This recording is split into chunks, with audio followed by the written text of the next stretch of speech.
Good afternoon, and welcome to today's caregiver webinar. When is it time for hospice care? What caregivers need to know.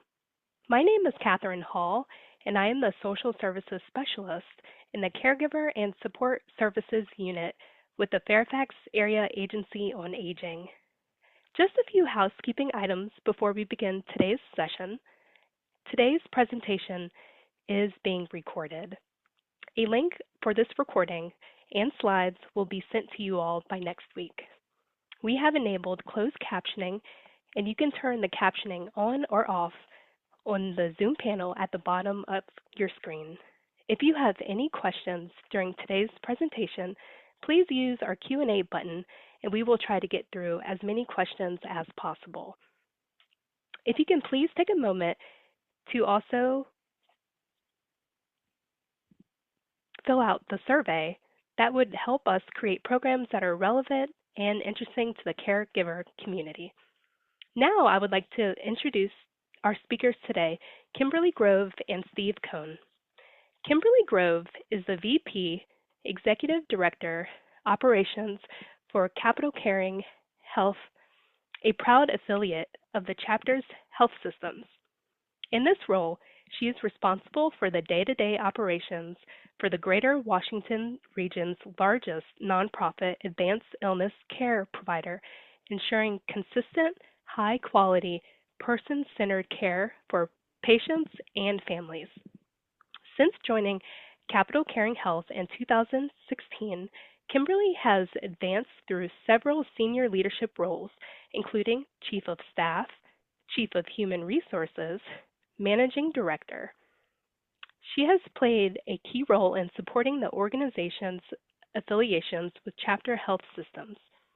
She plays a key role in supporting and the healthcare systems, strengthening systems alignment and operational performances across hospice networks. With more than 20 years of experience in healthcare operations and human resources, she is recognized for her strategic leadership and ability to build strong, mission-driven teams. Kimberly's leadership philosophy is grounded in dignity, equality, compassion principles, highlighted in a recent Forbes feature profiling her work to expand access to timely, high-quality hospice care. At the center of her leadership is a deep commitment to patients and families, ensuring they feel seen, supported, and cared for during life's most vulnerable moments. Steve joined Capital Caring Health in 2019 and is currently served 2019, and serves as Vice President of Development for Strategic Initiatives for the chapter's health systems, of which Capital Caring is a proud affiliate. Chapters is the largest nonprofit provider of advanced illness and hospice care in the United States. Prior to joining Capital Caring, Steve co-managed a data consulting and marketing consulting firm from 2015 to 2018. From 2010 through 2015, Steve was AARP's Executive Vice President responsible for membership activities and partnerships with companies across America. Earlier in Steve's career, he served for 7 years as Senior Vice President for Marketing and Advertising for American Express, then President of Fidelity Investments, Marketing and Brokerage Group, and later Managing Director of Wealth Management Services for Citigroup. Steve has written 3 books focused on how to make marketing and brand management more effective. He has also provided in the past marketing and fundraising advice to many major nonprofit organizations, including Memorial Sloan Kettering, the San Diego Zoo, and Nature Conservancy, the World Wildlife Fund, and the Metropolitan Opera. Steve and Kim, will you please join us on camera? We're here. Thank you. And here we are, yes.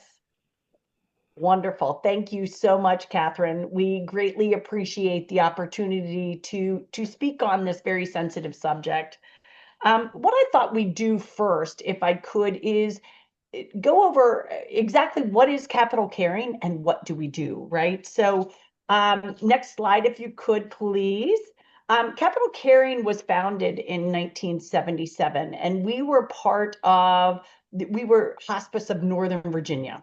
Capital Caring provided really that critical chronic illness care to the community, and it's coming up on 50 years of service next year, which we're so very excited about. We offer a lot of different programs, not only hospice and palliative care, but grief support is one of the big things that we offer to the community, throughout the community, even if you don't uh, take our hospice care services. So we offer that throughout the community. In 2023, we affiliated with the Chapters Health System and became part of the nation's largest non-for-profit organization.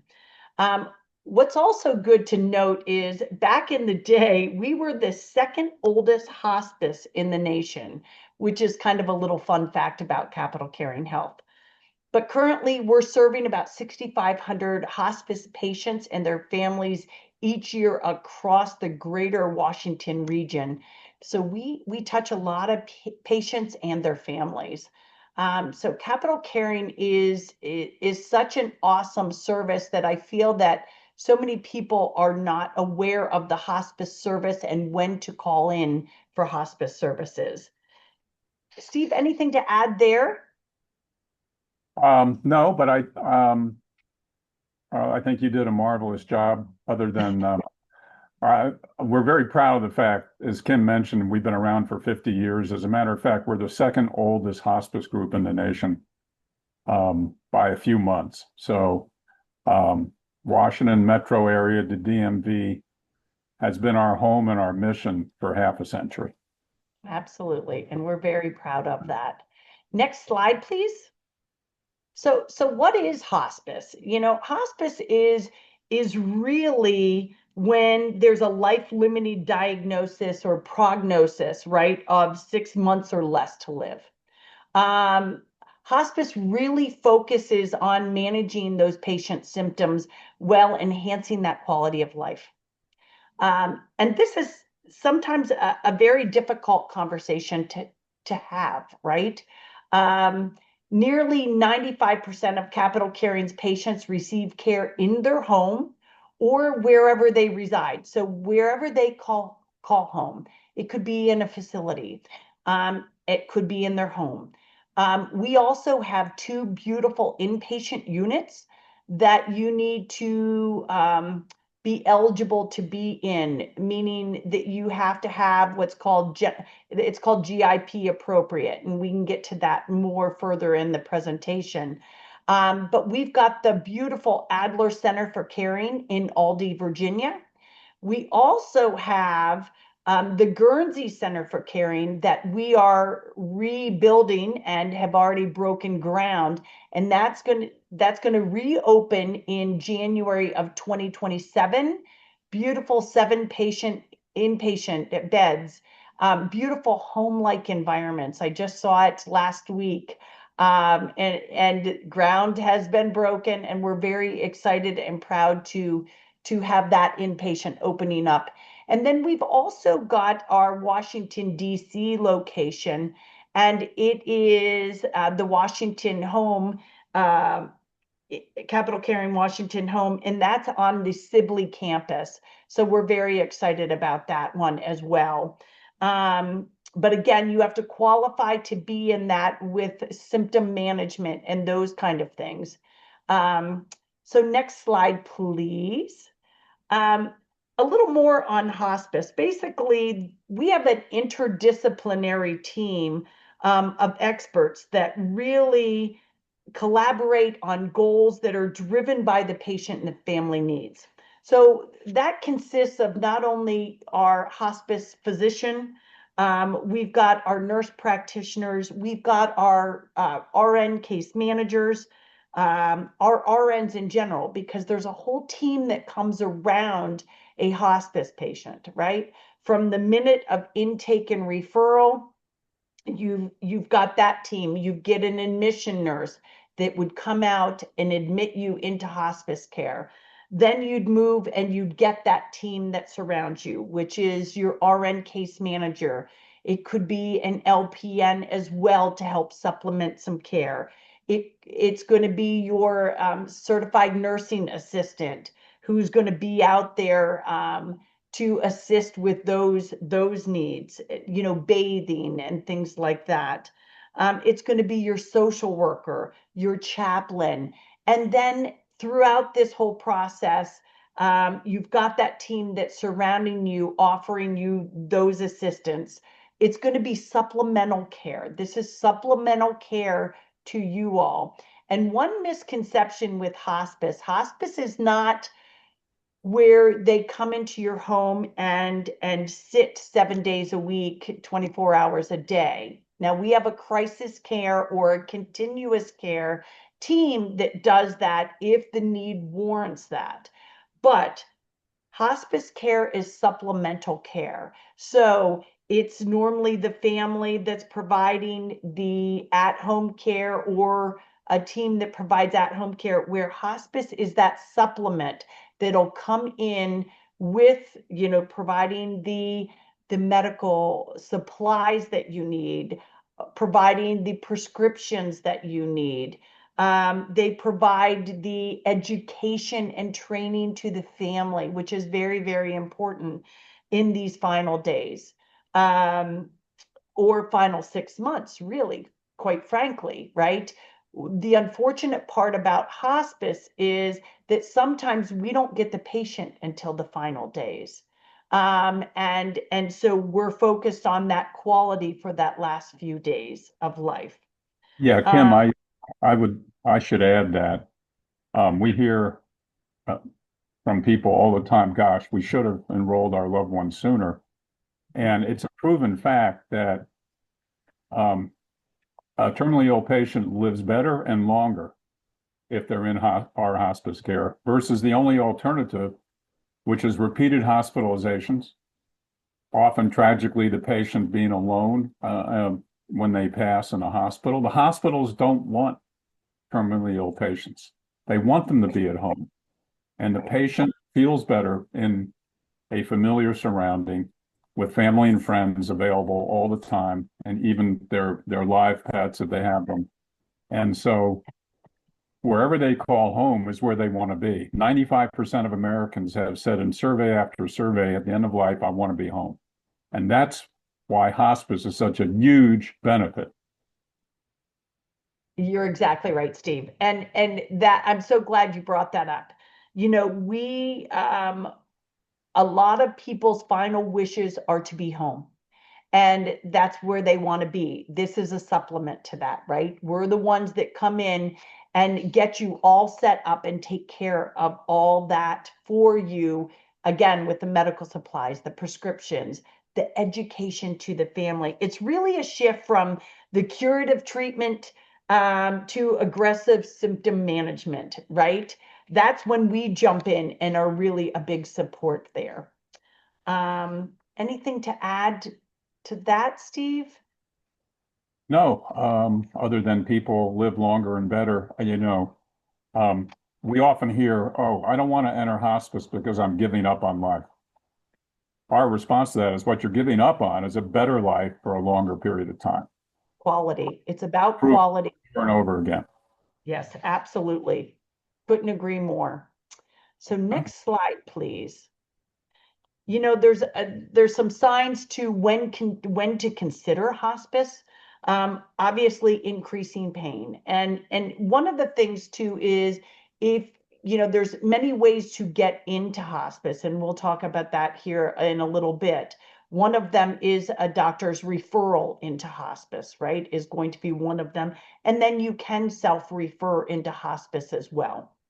But some signs to consider is definitely increasing pain, oxygen. You'll see them on this slide.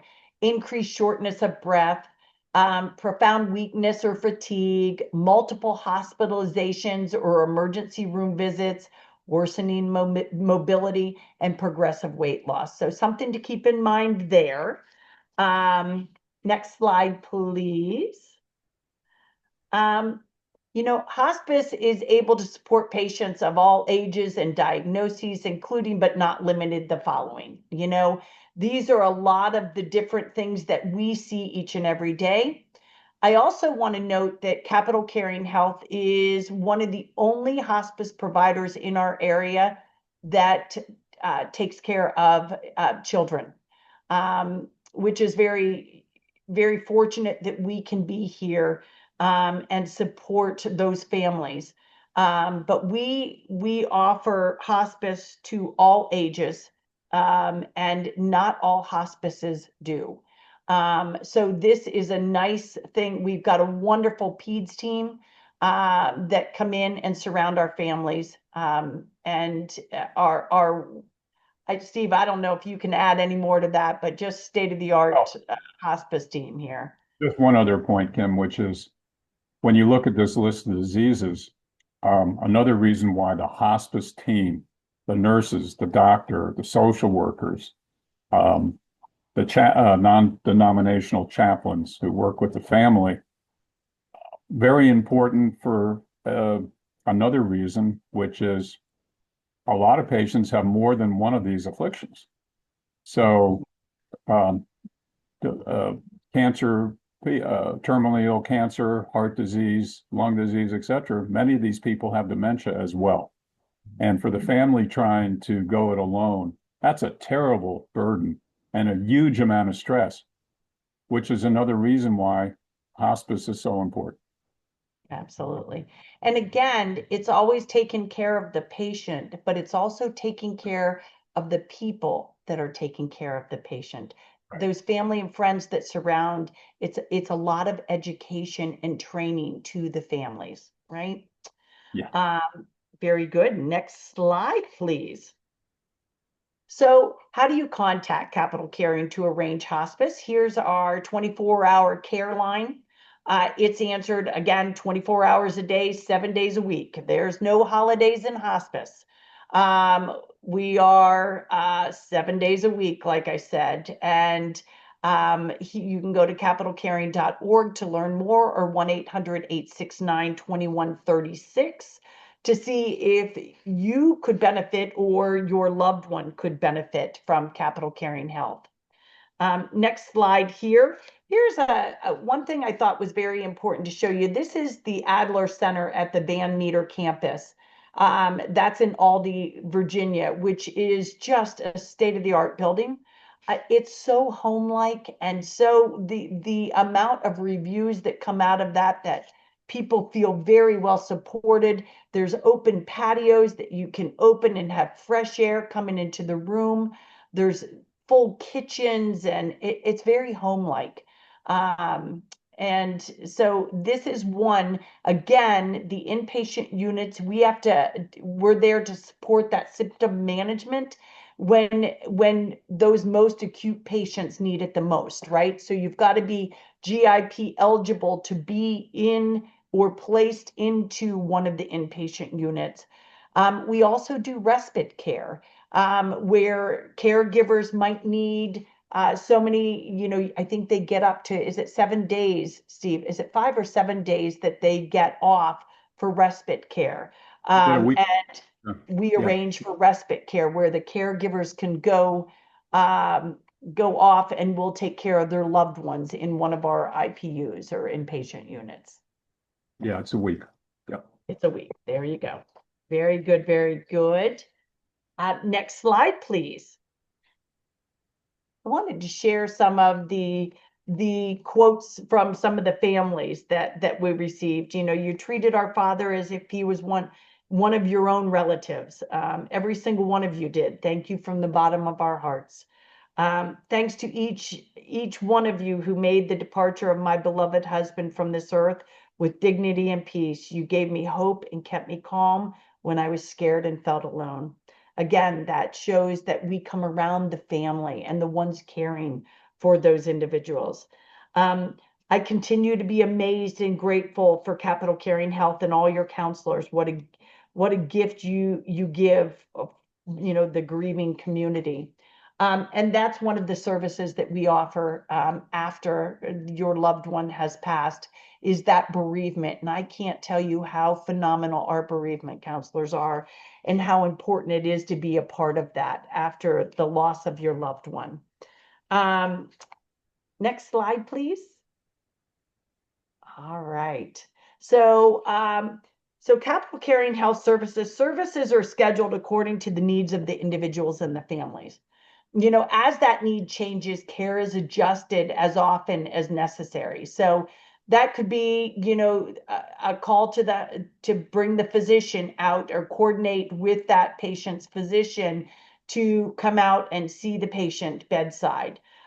Regular visits by the registered nurses, and it all depends on the level of the patient's need at that time. The requirement is once every 2 weeks, right? But a lot of times what we like to do is see our patients on a weekly basis. Unless sometimes the family don't want that many visits in the very beginning, but towards the end, they need more. And that may constitute, a couple times a week, 3 times a week, every day. And we adjust those nurses' schedules to be able to accommodate that. Again, the hospice aides coming in, helping, assisting with bathing and things like that. And then we've got our trained volunteers. They're an extension of our staff, which is fantastic. A lot of times they'll include the music and the art and pet therapy, those kind of things. They'll come sit bedside. I know when we brought them in for my father's care, that they came in with a little gift bag and the blanket and the things. My father was just so amazed, and it was such a wonderful extension to our staff. So we love our volunteers. You have access to 24/7 through our care line, where we've got a whole a line of doctors and nurses that are on the phone that can speak to you about things, as well as, the support locally here from our trained. We have a whole triage line that is answered, throughout the week, and then it goes to 24-hour support. So you've always got somebody answering the phone that's an RN or above that can answer these questions. And then, of course, respite. Again, I spoke about that, where you can get that access to being able to step away for time away from you, which you may very well need through all this, right? Next slide, please.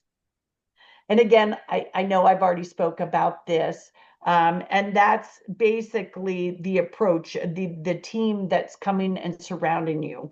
And again, these are, you may only want the nurses or the physicians and the CNAs, and you may not want that chaplain or social work. Those are choices you make, and you can select who you want, how often well, I shouldn't say who you want. Basically, it would be a nurse assigned. You'd get a whole team assigned. If you say, I don't need a chaplain, we respect that, and we wouldn't have the chaplain come. If you don't want the social worker, we do ask that they do stay in touch with you and talk to you about the benefits that they can provide you and your loved ones. Yes, So, Kim, I think it's go ahead, Steve. I think it's important to emphasize what you were speaking about, is that the patient and the family are in control. Absolutely. Thank you. And to the point where if they want to bail out of hospice at any time, that's their choice. That is their choice. It rarely happens. What occasionally does happen is the patient gets better, and we agree that they don't need hospice for a period of time going forward. So that occasionally does happen. But the major point is the patient and or the family is in control, and they determine if they want to keep going or not. That's very true. And I'm glad you brought that up, Steve, because we do get people that graduate hospice, right? Yeah. We love to see that.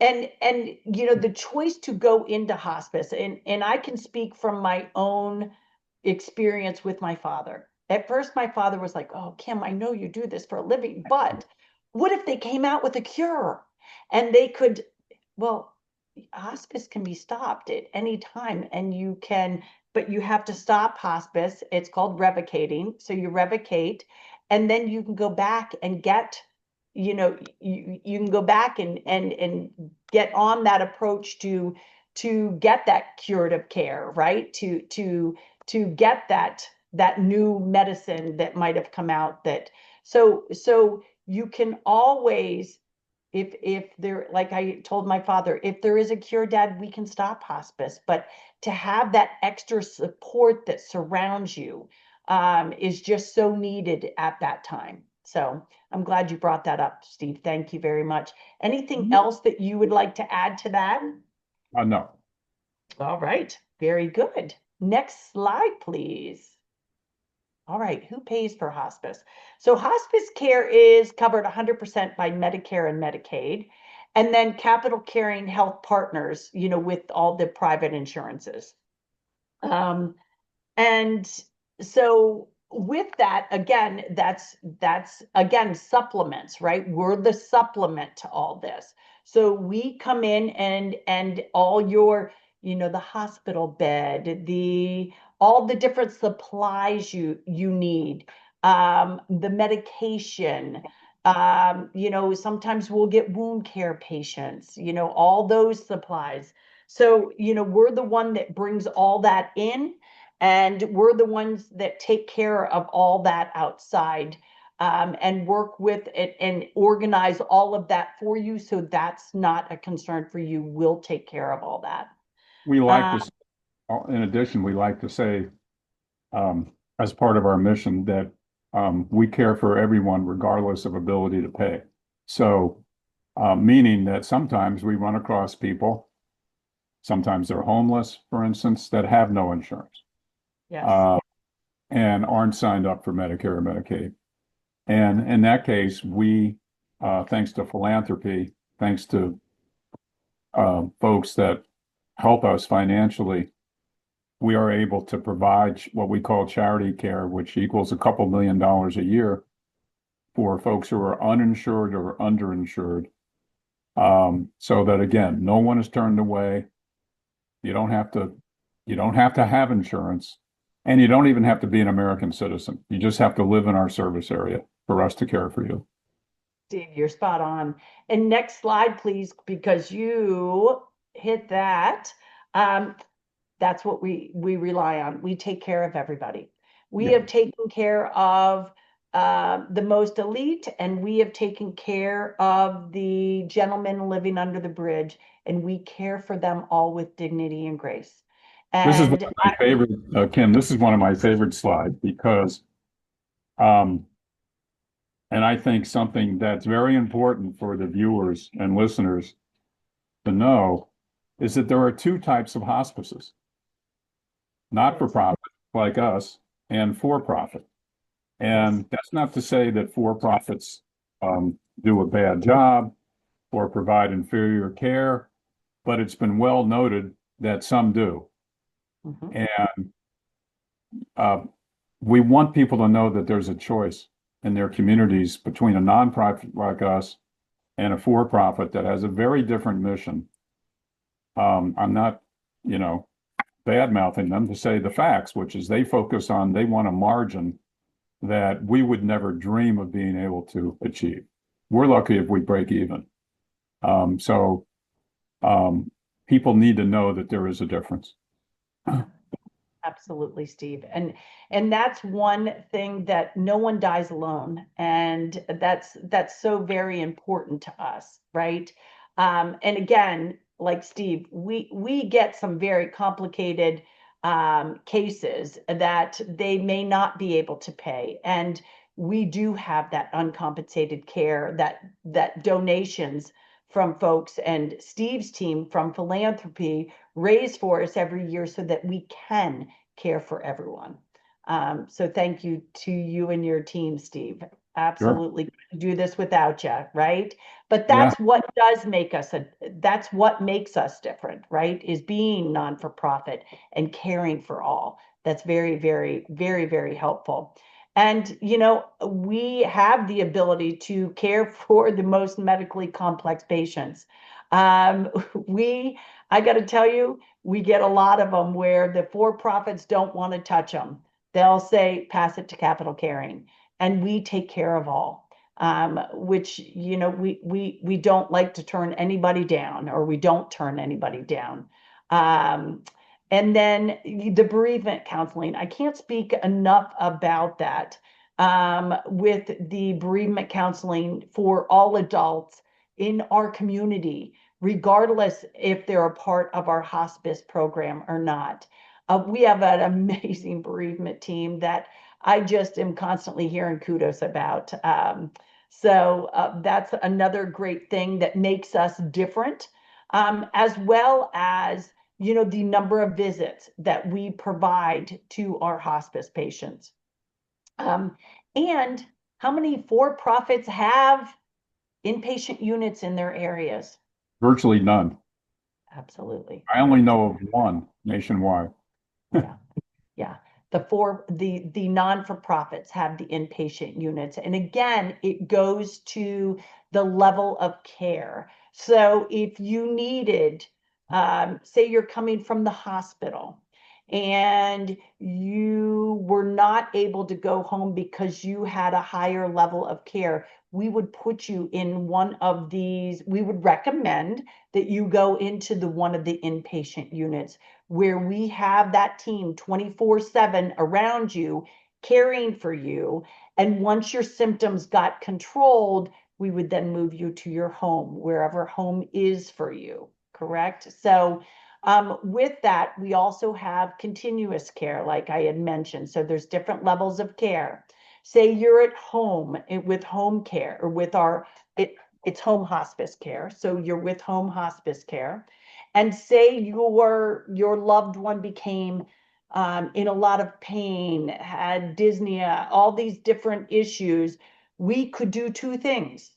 If we couldn't control that in the home, instead of sending you to the hospital, what we would do is provide you with either continuous care, where we have a team that it's one person that comes out 24 hours a day. They rotate in 12-hour shifts to help get the symptoms under control, or we would transport you to one of the inpatient units until we got the symptoms under control. So those are the different levels of care. Go ahead, Steve. I'd add, Kim, that this is a lot to absorb, and and because of that, everyone on this webinar is getting a brochure from us, Thank a you. digital brochure that covers everything Kim and I talk about. So you don't have to remember everything we're saying. Right, right. Exactly, Steve. So the next slide, please. And then one of the other things that, to get involved, how can we get you involved? There's a couple ways. Volunteers. I mean, we really, really rely on our volunteers. It's so very important to our program in so many ways, right? We do the ELF squad I mean, there's whether it's sitting bedside with a patient, or it's with our pediatric program, or it's helping the administrative piece here. There's so many opportunities with Delivering volunteers. groceries, walking pets, pet care is part of it. Calling the patient every night to see how they're doing, Yes. if they want that service. All of this and more is done by volunteers. That's exactly right, Steve. It's endless. And I got to tell you again, we wouldn't be where we're at today without the wonderful support from our volunteers.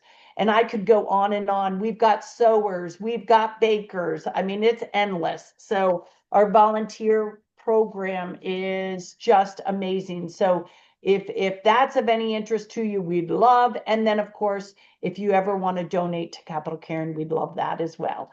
So um, Steve, I don't have any more. Do you have anything else you'd like to add before we open it up to questions? No, no, I think we're ready. Thanks. Okay. Okay. Well, thank you so much, Steve and Kim, for your wonderful presentation. And now we would like to open up the Q&A to the audience members. So feel free to submit any questions that you have, and we will try to get through as many as possible. And taking a look, we do have a question. My loved one has dementia. She has a long held unfavorable opinions about hospice and yet has reached a point in her life in which hospice would be a big help. She no longer has the capacity, and the family does not know how to handle going against her previous expressed wishes. What suggestions do you have for a family member navigating these problems and conversations? Oh, absolutely. And that's a tough one. Those are tough ones, right? Um, I have to tell you that thank you for that question because it is a tough one. I would like to, I wish I could talk to you personally so I could walk through this with you.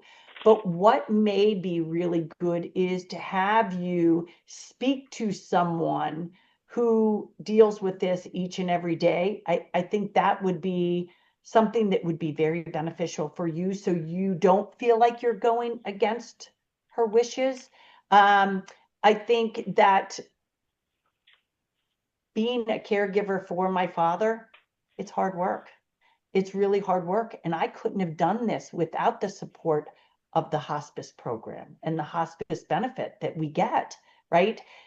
You're all alone and trying to deal with this and navigate areas that you're not familiar with because this is new. So reach out to people who know how to do this and can help you through that journey because it's it's hard to navigate, and when you're on your own making these decisions it's very difficult. I can promise you you will get very supportive people that will surround you and help walk you through this. um, I don't know how to reach out to that caller, but I would love to personally talk to them and see if there's anything that we can do and put them in touch with some services where they can help ask some of the questions that they need to get asked and help navigate some of this. And not forcing them on service, but you can certainly help get some of these answers for them to help answer some of this for them.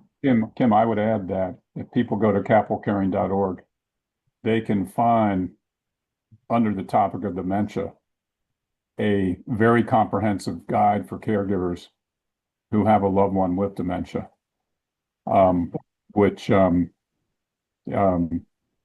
covers every aspect of dementia, including how to help a loved one, you know, determine that. And that's the other thing. Thank you, Steve, for that, because we can send them out something too that can help navigate this until you're comfortable. But totally understand hospice is the perceived notion of hospice is not what hospice used to be back in its early days, in my opinion.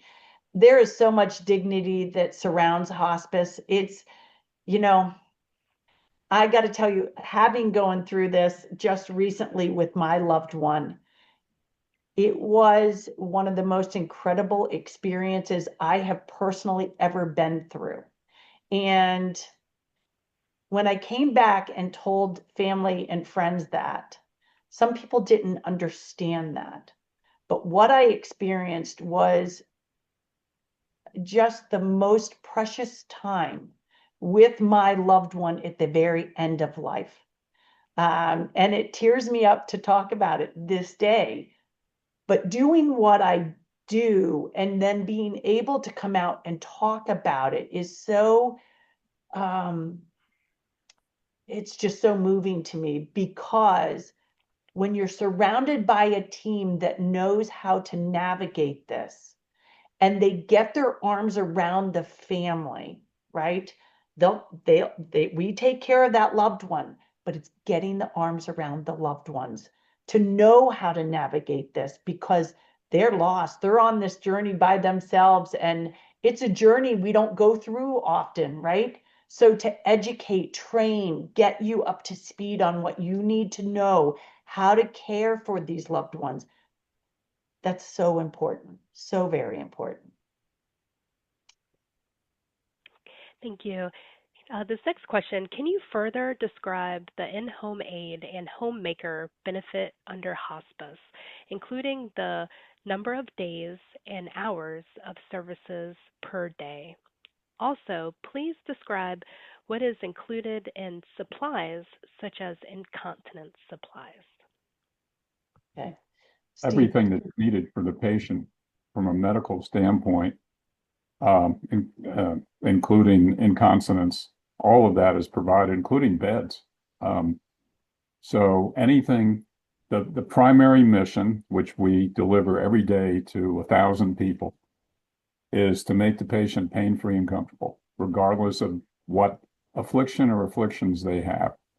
So it's very customized, obviously, for each patient and their disease journey. And as Kim mentioned earlier, how many times we're there with them, what medications and food that we supply that they can, food has to be special based upon what they can eat and not and can't. Liquid diets in many cases. So the bottom line is that the patient is made pain-free and comfortable, and anything that we need to do to make that happen, we do. Thank you.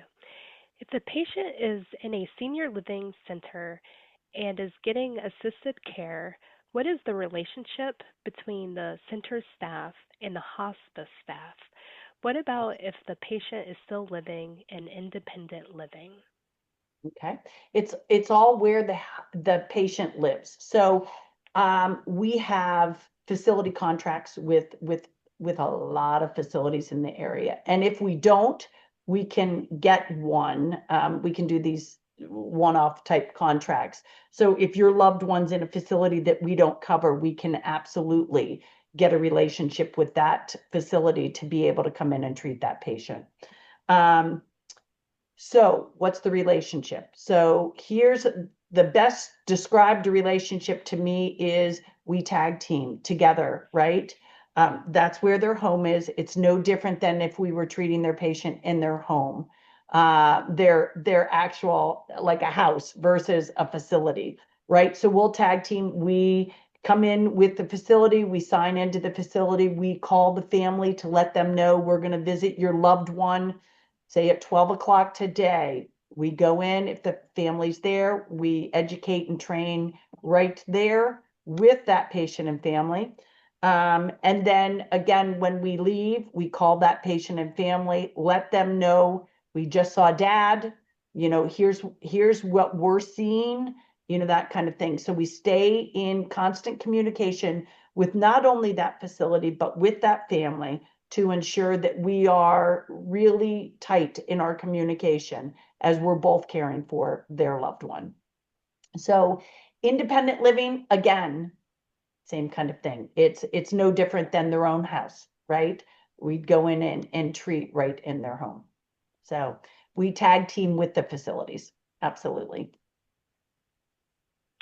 With DME supplied during hospice under Medicare, if you remain in hospice for longer than 13 months, is the DME now the patient's property? Example, the hospital's bed.